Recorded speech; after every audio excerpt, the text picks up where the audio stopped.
Özbek, Türkmen, Uygur, Tatar, Azer bir boydur. Kara, Kalpak, Kırgız, Kazak bunlar bir soydur. Özbek, Türkmen...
парламенту даны очень большие, значит, ну, можно сказать, полномочия. Сегодня парламент утверждает не только министров, парламент утверждает и премьер-министра, и заслушивает. Я сам в прошлом году по внешней политике неоднократно отчитался в парламенте, значит, как мы работаем, как мы реализовываем политический курс, внешнеполитический курс нашего уважаемого президента Шавката Миромоновича Мирзиёева. К настоящему времени туризм превратился в один из ведущих секторов мировой экономики. В этой связи в Узбекистане уделяется особое внимание модернизации туристической индустрии, разработке и совершенствованию нормативно-правовой базы для устойчивого развития отрасли, организации обслуживания зарубежных гостей в соответствии с международными стандартами. В годы независимости Узбекистан сделал существенный прорыв в этой области вкупе с сохранением и приумножением историко-культурного наследия народа, возрождением национальных традиций и обычаев, восстановлением и обустройством достопримечательностей республики. Сегодня, значит, количество туристов, которые посещают Узбекистан, увеличилось в 7 раз. То есть в прошлом году в Узбекистан посетили 7 миллионов 100 туристов за рубежа. Это и есть, значит, чистая валюта, которая поступает в экономику страны. Вот это вот третье направление реформы, которое, значит, было конкретно сказано в послании президента Узбекистана, что мы должны продолжить эту реформу и достичь конкретных результатов. Четвертое направление – это социальная политика. Ну, социальная политика, вы знаете, это, значит, везде очень важно, почему? Потому что есть уязвимая часть населения. Это наши уважаемые, значит, старые люди, можно сказать, ну, люди, которые достигли пенсионного возраста. Есть молодежь, значит, есть разные люди, уязвимая часть населения. Поэтому сегодня проводится очень большая социальная политика. Женщины стали активнее в политике и других важных сферах жизни общества. Поддержка женщин ведется и на местах. В каждой махалле индивидуально решаются все возникающие в семьях проблемы, в том числе связанные с поддержкой или продвижением женщин. Министерство занятости и трудовых отношений Узбекистана проводит адресную политику по трудоустройству женщин и трансформации неформальной занятости. Несмотря на традиции и восточный уклад жизни, женщины в политике Узбекистана играют все большую роль. То есть 107 новых, значит, наших депутатов сегодня. И очень большая, можно сказать, новость, прекрасная новость. 32% женщины представляет. Это даже в европейских странах такого нет. То есть, если в старом парламенте было 24 женщин, сегодня 48 их. То есть гендерная политика мы полностью удерживаем. Более того, сегодня председателем Сената является у нас женщина. Нарбаева Танзила Камаловна. Женщинам создаются все условия. В науке, значит, очень большой процент женщины, в торговле очень большой процент женщины, в медицине, вообще, можно сказать, 70% женщин работает, в образовании наши уважаемые учителя, которых мы любим, уважаем всегда, они всегда женщины. Вот поэтому сегодня наш президент говорит о том, что мы должны женщинам создать все условия для того, чтобы они развивались нормально, потому что вы знаете о том, что, ну, если я приведу слова Бальзака, Бальзак что сказал? Анри Бальзак сказал: будущее нации в руках матерей. Это золотые слова. Будущее нации в руках матерей. Поэтому, исходя из этих соображений, сегодня президент Узбекистана создает очень благоприятные условия, значит, для нашим уважаемым женщинам. Внешняя политика Узбекистана под руководством Мирзиёева следует курсу, установленному Каримовым в 2012 году, и будет продолжать это делать, по крайней мере, в течение следующих 5 лет. Есть много действительно значительных изменений, но они в основном относятся к тому, как Узбекистан достигает цели внешней политики, а не к тому, каковы эти цели. Внешнеполитические изменения, внесенные правительством Узбекистана за время правления Шавката Мирзиёева, вызвали огромный ажиотаж среди международного сообщества. Более чем за 3 года своего президентства Мирзиёев смог наладить отношения со всеми соседями, значительно нарастить взаимодействие с Афганистаном и укрепить сотрудничество с региональными и мировыми державами. Вы знаете, если вы следили за, значит, СМИ, средствами массовой информации, президент Узбекистана впервые выступил 8 сентября 2016 году, когда он еще был исполняющим обязанностям президента. Выступая, он сказал: приоритетом внешней политики Республики Узбекистан будет улучшение, укрепление отношений с ближайшими соседями. Все это было высказано 8 сентября 2016 году. Но это сегодня делом уже доказано. Я уже сказал, что сегодня мы имеем прекрасные отношения со всеми странами Центральной Азии. С Киргизстаном, с Казахстаном, Туркменистаном, Таджикистаном.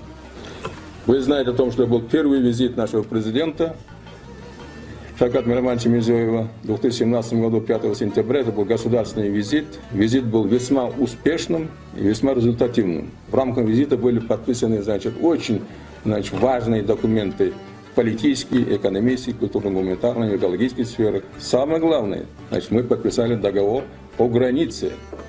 Напомним, что дипломатические отношения между Кыргызстаном и Узбекистаном были установлены в 1993 году, а спустя 3 года был подписан договор о вечной дружбе между государствами. По соглашению страны обязались поддерживать дружеские отношения, экономическое единство и территориальную целостность государств. Как первый заместитель министра иностранных дел Узбекистана Икрамжон Ньематов отметил, первые попытки определить границу между государствами начались в 2000 году.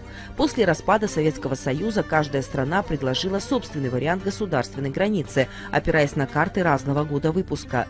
Спорными оказались 1378 километров.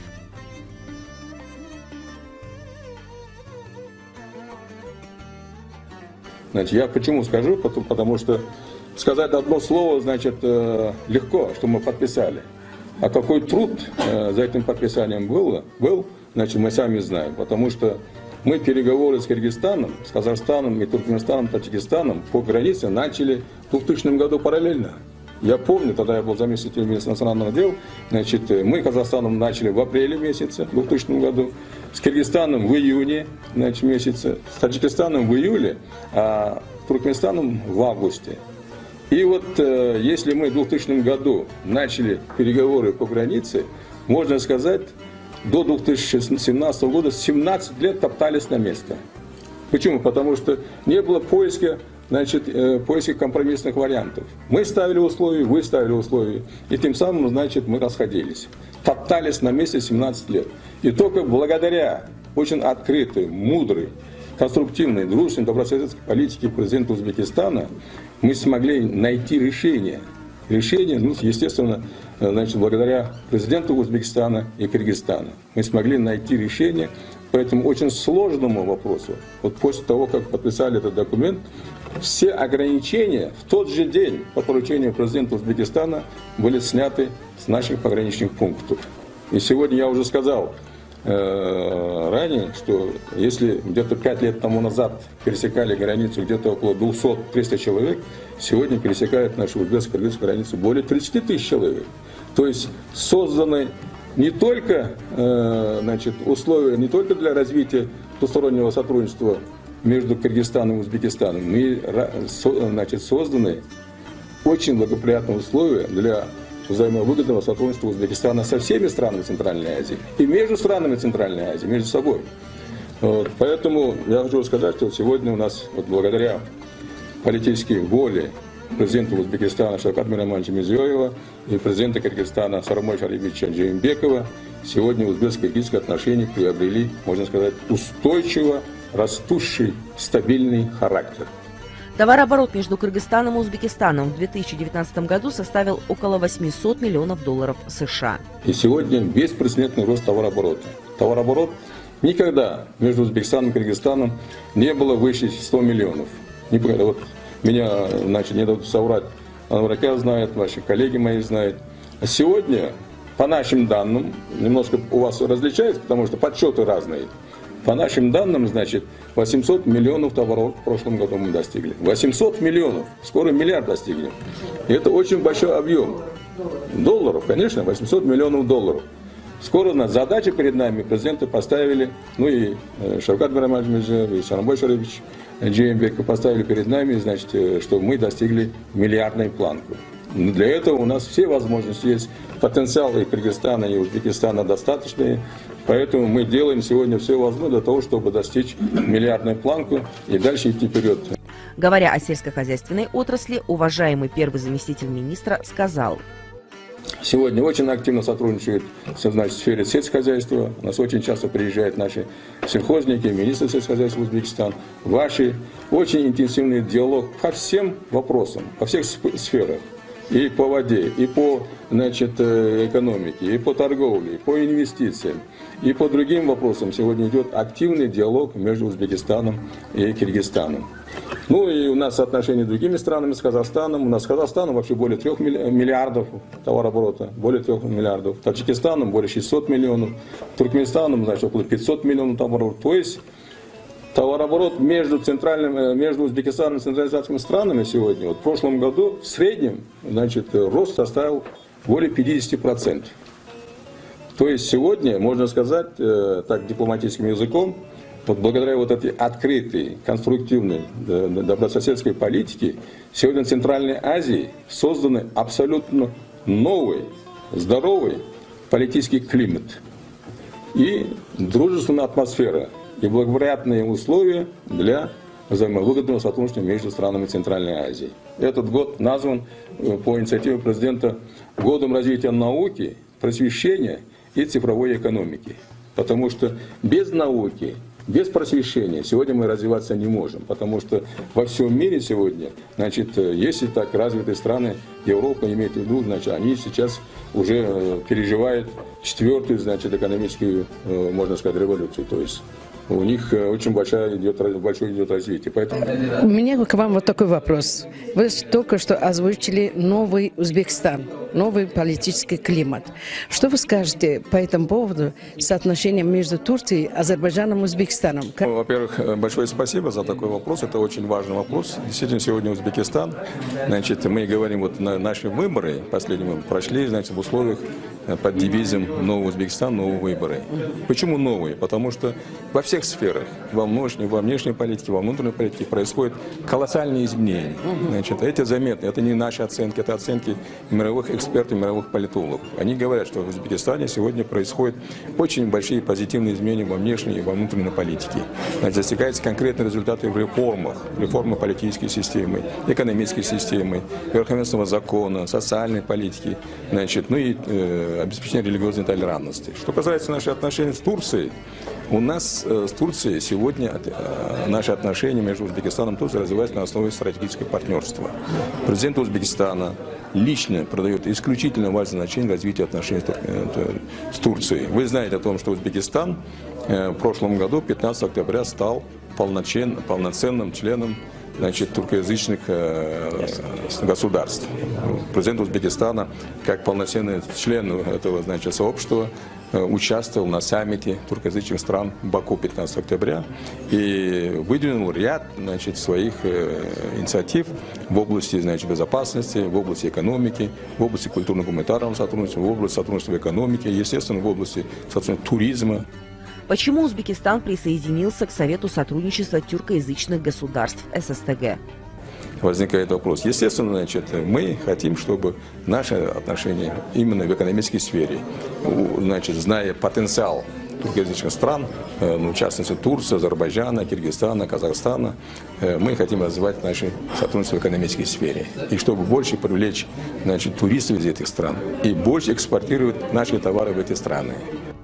Говоря о туристическом аспекте сотрудничества в рамках ССТГ, эксперты подчеркнули, что активное участие Узбекистана в совместном туристическом проекте «Современный шелковый путь», запущенный в 2018 году, будет способствовать продвижению туристического имиджа республики в странах Южного Кавказа и Ближнего Востока, а также увеличению потока туристов в страну. В рамках программы сторонами рассматривается возможность внедрения единой туристической визы. В этом ключе особенно ожидается развитие паломнического туризма. Вступление Узбекистана в Совет сотрудничества тюркоязычных государств позволит взаимному товарообороту между странами-членами перешагнуть отметку в $12 миллиардов. С Азербайджаном у нас отношения, значит, развиваются очень благоприятно. Ну, я прямо скажу, что вот во время участия президента Узбекистана на саммите туркоязычных стран была двусторонняя встреча президента Узбекистана с президентом Азербайджана Ильхам Гейдаричем.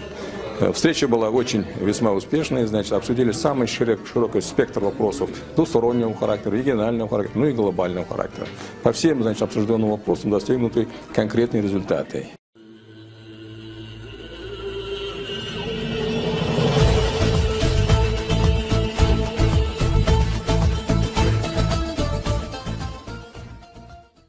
Очень важно для человека будущего сохранить не только эти ценности, но и историческую память, патриотизм, любовь к Отечеству. Надо понимать значимость уходящего прошлого, уважать и ценить традиции народа. Вся многовековая история Кыргызстана подтверждает народную мудрость, что когда мы едины, мы непобедимы. Как важно для человека, и особенно для человека будущего, в любой жизненной ситуации не ожесточиться, не потерять любви к людям. Человек только тогда человек, когда он включает в себя все человеческое.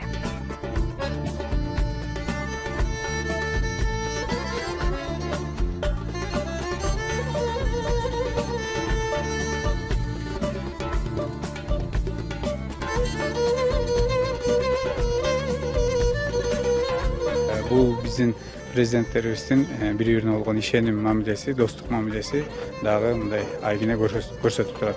Ошондой эле биз өзүбүз дагы ошо коңшу областтар менен дагы, Өзбекстан областтары менен дагы ушундай эле жакшы мамиледе болуп атабыз. Аларга кандай жардам керек болсо биз берип, бизге кандай жардам керек болсо алар берип, кээ бир маселелерди мындай айтканда телефон менен чечип койгон күндөр да болуп атат. Бул ушул биздин бири-бирибизге болгон ишеним мамилелерин, достук мамилелерин жакшы деңгээлге чыгып калганын бир белгиси. Дагы баса белгилеп айтып кетчү нерсе бул ушул эки урматтуу президенттерибиздин бири-бирине болгон сый, урмат мамилесинин жыйынтыгында ошого келип атат. Назначен новый чрезвычайный полномочный посол Узбекистана в Кыргызстане Хуршид Мирзахидов. Уже новый посол прибыл в Бишкек. До него послом Узбекистана в Кыргызстане был Комиль Рашидов, который проработал в Бишкеке с 2012 года и в 2019 вернулся в Ташкент на должность советника премьер-министра, заведующего департаментом по вопросам защиты прав и поддержки граждан Узбекистана, осуществляющих временную трудовую деятельность за рубежом. Хуршид Мирзахидов до этого занимал должности министра по развитию информационных технологий и коммуникаций Узбекистана, председателя национальной телерадиокомпании Узбекистана, заместителя председателя комитета по автомобильным дорогам при Министерстве транспорта Узбекистана.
У многих слово «Восток» ассоциируется с каким-то общим понятием мудрости, неторопливости, вечности и загадочности, свойственным разве что самому времени. На бытовом уровне Восток ассоциируется со многими предметами искусства, одним из которых является изумительный восточный ковер.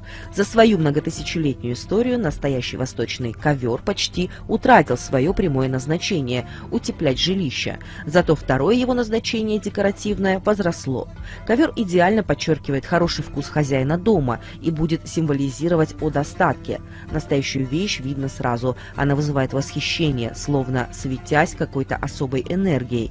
Так оно и есть на самом деле, ведь настоящий восточный ковер изготавливается вручную не один год и получает за это время мощную энергетическую подпитку, растекающуюся по всем элементам узора и прочно въедающуюся в каждую нить. Одним из самых ценных материалов на Востоке считается шелк. С глубокой древности здесь из поколения в поколение сохранялись традиции изготовления одежды из шелка, шелковых ковров. Искусство ткать ковры ценилось больше всего, так как в каждом доме обязательно было несколько шелковых ковров. На сегодняшний день самыми известными и искусными школами плетения шелковых ковров являются иранская, азербайджанская и, конечно же, среднеазиатская. В наше время не так много фабрик, где изготавливают настоящие восточные ковры, а уж мастеров, сохранивших все секреты своего дела в неизменном виде, можно сосчитать по пальцам. Тем не менее, одно из таких мест вполне свободно можно посетить, став свидетелем создания очередного шедевра. Наша съемочная группа «Мост дружбы» посетила в Самарканде фабрику «Худжум», которую создали предприниматели из Афганистана, наши братья-туркмены. После открытия эту уникальную фабрику посещали президенты, премьеры, министры, высокопоставленные лица многих стран мира. Мы были свидетелями стенда специальной фотовыставки.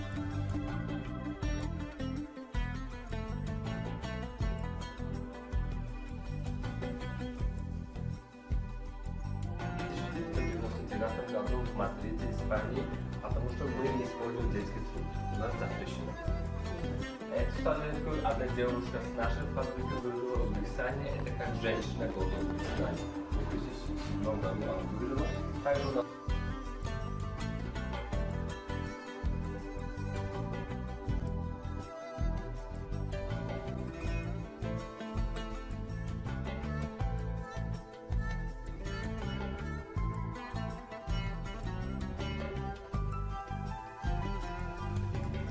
Искусство ткать шелковые ковры является одним из самых древних для центральноазиатской территории. В Бухаре, Самарканде, Хиве можно увидеть множество прекрасных шелковых ковров, изготовленных вручную узбекскими мастерицами.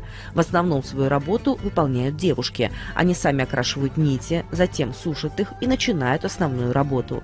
Изготовление шелковых ковров – работа трудоемкая. Она может занимать по времени от 1 до 6 месяцев, а иногда и больше года.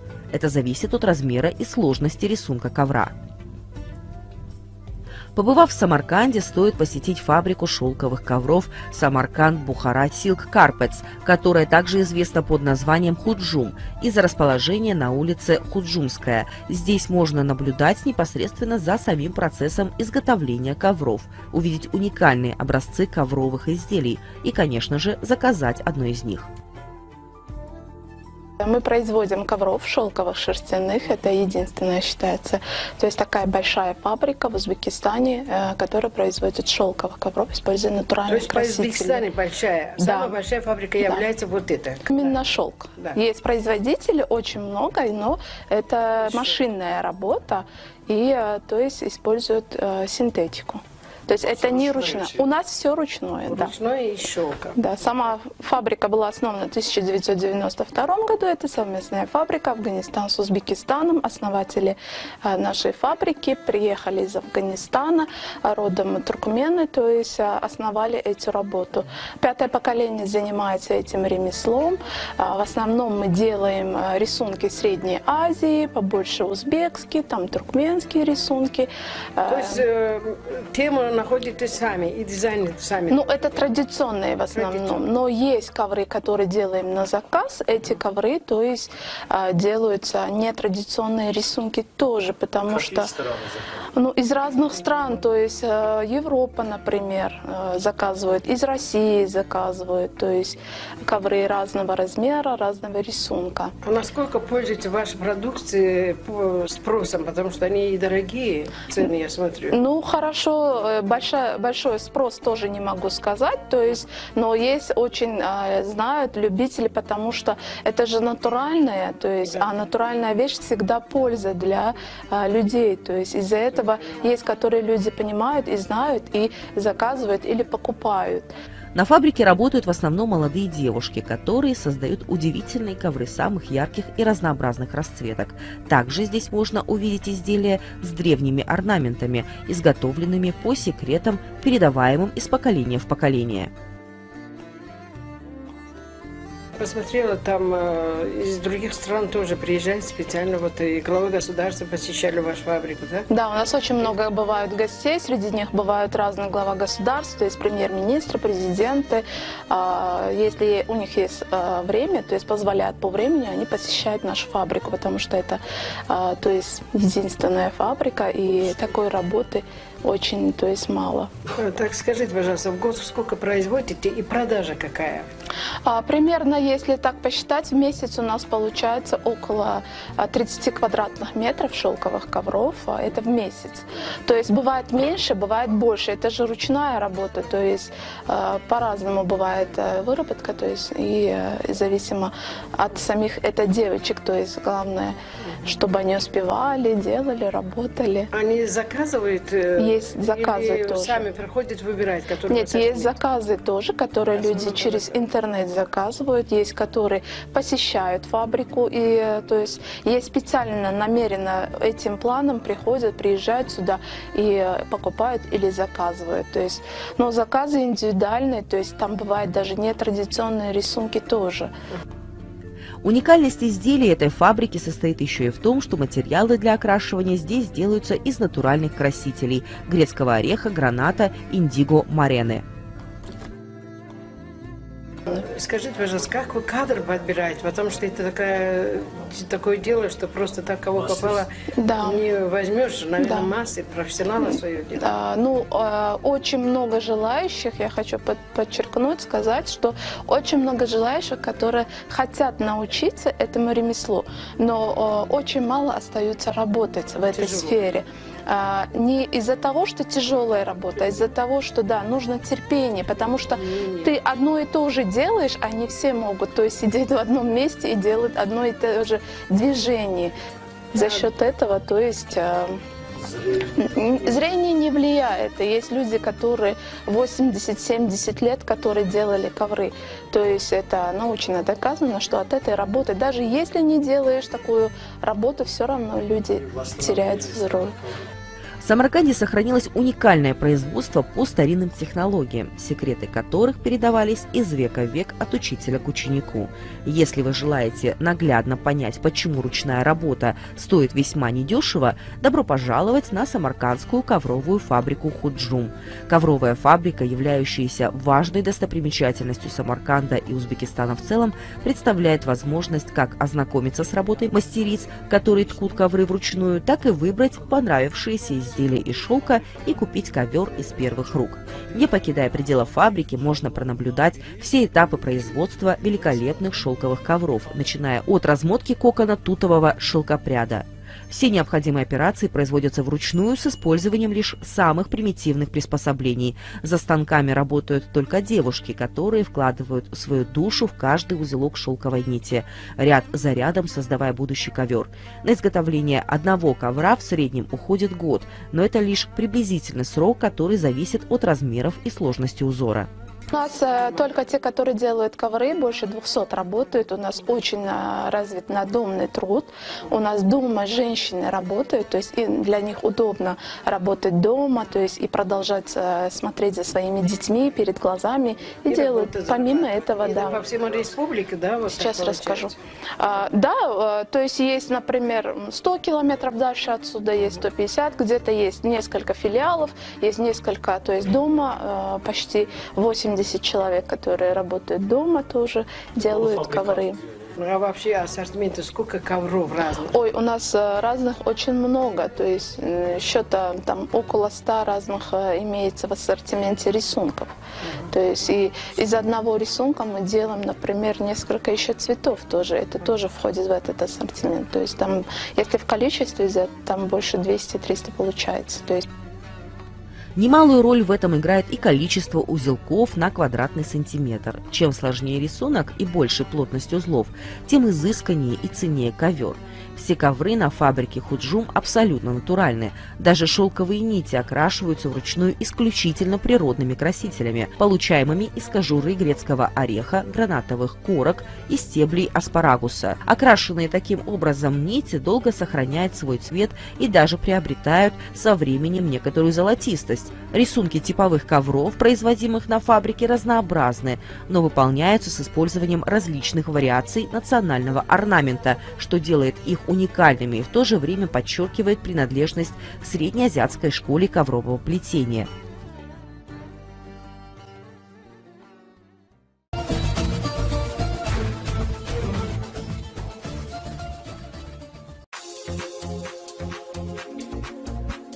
В столице Кыргызстана, в городе Бишкек, по адресу улица Баялинова, бывшая Ленинградская, на пересечении Тагалока-Молдо, недавно открылся новый центр обслуживания для горожан – кафе, отель капсульного типа и мини-маркет. Здесь можно отведать блюда национальной, европейской и турецкой кухни. Принимаются и заказы с доставкой на дом. Цены приемлемые и меню с богатым ассортиментом. Отель капсульного типа также предлагает свои услуги клиентам по очень низким расценкам.